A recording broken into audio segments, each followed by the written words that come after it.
AP మంత్రి కొల్లు రవీంద్ర ఘాటైనటువంటి వ్యాఖ్యలు చేశారు. వైసీపీ రాజ్యసభ సభ్యుడు విజయసాయిరెడ్డిపై అయితే మాత్రం ఆయన తీవ్ర విమర్శలు గుప్పించారు. ఎందుకంటే గత వారం రోజుల నుంచి కూడా ఆయనపై తీవ్ర విమర్శలు వస్తున్నాయి. అయితే దీనికి విజయసాయిరెడ్డి విలేకరుల సమావేశం పెట్టి తనపై వచ్చినటువంటి ఆరోపణలకు వివరణ ఇచ్చేటటువంటి ప్రయత్నం చేశారు. ఈ క్రమంలోనే మీడియా ప్రతినిధులపై అలాగే కొన్ని ఛానళ్లపై అయితే మాత్రం ఆయన తీవ్ర విమర్శలు గుప్పించడం జరిగింది.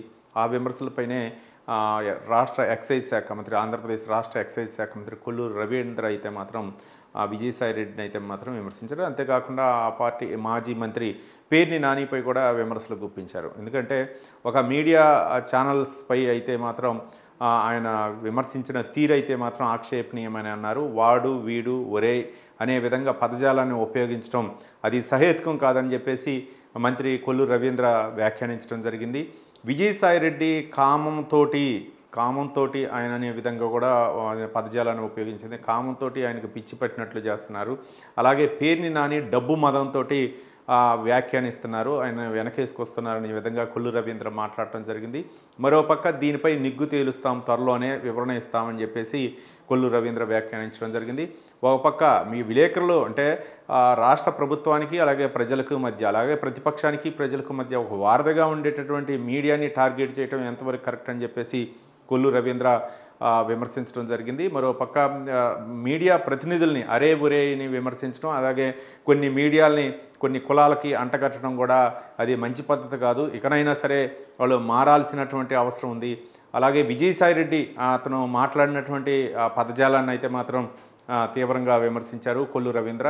మరోపక్క మాజీ మంత్రి పేర్ని నానిపై కూడా ఆయన విమర్శనాస్త్రాలు అయితే సంధించారు. మొత్తానికి ఈ విజయసాయిరెడ్డిపై వచ్చినటువంటి ఆరోపణలు అవ్వచ్చు, విజయసాయిరెడ్డి, శాంతి, అలాగే సుభాష్ రెడ్డి, అలాగే శాంతి భర్త మదన్మోహన్, ఈ నలుగురు కూడా మొత్తానికి ఈ యొక్క వారం రోజుల్లో అయితే మాత్రం వార్తల్లో నిలిచారని చెప్పుకోవచ్చు. దీనిపైనే రాజకీయాలు అవ్వచ్చు, లేకపోతే వార్తా ఛానల్ అవ్వచ్చు ఎక్కువగా కథనాలను ప్రచురిస్తున్నాయి. మరోపక్క ఇక్కడ అంటే రాష్ట్రంలో చాలా అభివృద్ధి పనులు అవ్వచ్చు, లేకపోతే మరోపక్క చాలా పిల్లలపై అవ్వచ్చు, లేకపోతే మిగిలినటువంటి హత్యాకాండలు అవ్వచ్చు, ఇవన్నీ జరుగుతున్నా సరే కానీ విజయసాయిరెడ్డి మాట్లాడిన తర్వాత రాజకీయాలకు పదునెక్కిందనుకోవచ్చు. మరోపక్క మీడియా ఛానల్స్ కూడా ఆయన విమర్శించిన తీరు తర్వాత పార్టీ కూడా కొంచెం డ్యామేజ్ అయినట్లు తెలుస్తుంది. పార్టీ ప్రతినిధులు కూడా మిన్నకుండిపోయారు. మరోపక్క విజయసాయిరెడ్డిపై వచ్చినటువంటి ఆరోపణలు, ఆయన తిట్టినటువంటి ఏవైతే మీడియా ఛానళ్ళ ప్రతినిధులను తిట్టారో వాటన్నిటిపై కూడా వైసీపీ అయితే మాత్రం ఇంతవరకు కూడా అంటే ఒక పేర్ని నాని తప్ప మిగిలినటువంటి నాయకులు ఎవరో స్పందించిన తీరును చూస్తామంటే వైసీపీ కూడా దీనిపై ఆచితూచి వ్యవహరిస్తున్నట్లు తెలుస్తుంది. మొత్తానికైతే మాత్రం విజయసాయిరెడ్డిపై అయితే మాత్రం మంత్రులు అంటే కొల్లు రవీంద్ర తర్వాత మిగిలినటువంటి మంత్రులు కూడా స్పందిస్తున్నటువంటి విధానాన్ని చూస్తామంటే త్వరలోనే ప్రభుత్వం దీనికి ఏ విధంగా పులి స్టాప్ పెడుతుందో మనం వేచి చూద్దాం.